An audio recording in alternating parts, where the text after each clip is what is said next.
Ada dua hal yang saya coba analisa secara hukum. Pertama, mengapa pilihan Egy melaporkan ke Amnesty International London, bukan di Jakarta?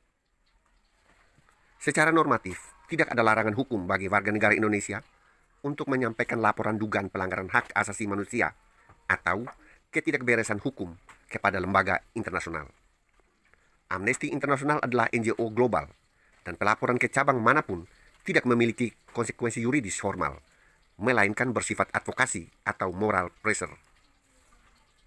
Strategi advokasi internasional sering digunakan ketika pelapor merasa proses hukum domestik tidak transparan atau menemui jalan buntu. Tindakan ke London dapat ditafsirkan sebagai manuver politis atau bentuk perlawanan simbolik, bukan sebagai bagian dari mekanisme hukum formal. Dari perspektif hukum, ini tidak bertentangan dengan aturan pidana maupun etika advokat selama substansi laporan dapat dipertanggungjawabkan dan tidak mengandung fitnah atau pelanggaran hukum lainnya. Yang kedua, advokat seperti Egy Sujana apakah tetap mendapat imunitas hukum?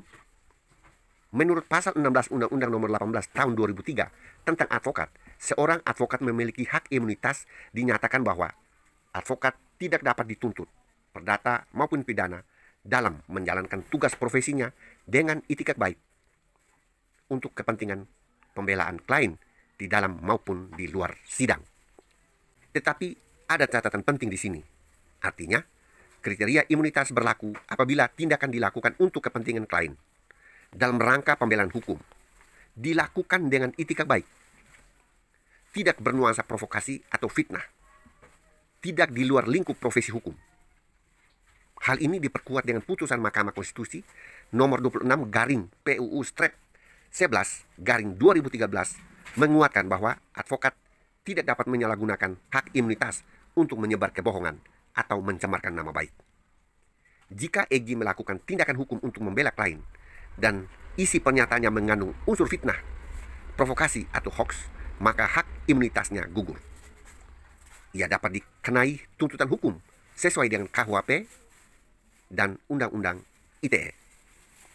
Dari kedua hal tersebut, saya berkesimpulan bahwa pelaporan ke Amnesty London bukan pelanggaran hukum, tetapi efektivitasnya lebih bersifat advokasi, bukan yuridis. Imunitas advokat hanya berlaku jika tindakan dilakukan dalam kapasitas profesional dengan etika baik dan tidak melanggar etika. Jika terbukti menyebarkan fitnah atau provokasi, maka advokat tidak mendapatkan pelindungan hukum khusus. Salam keadilan, advokat dari Suleka SHMH.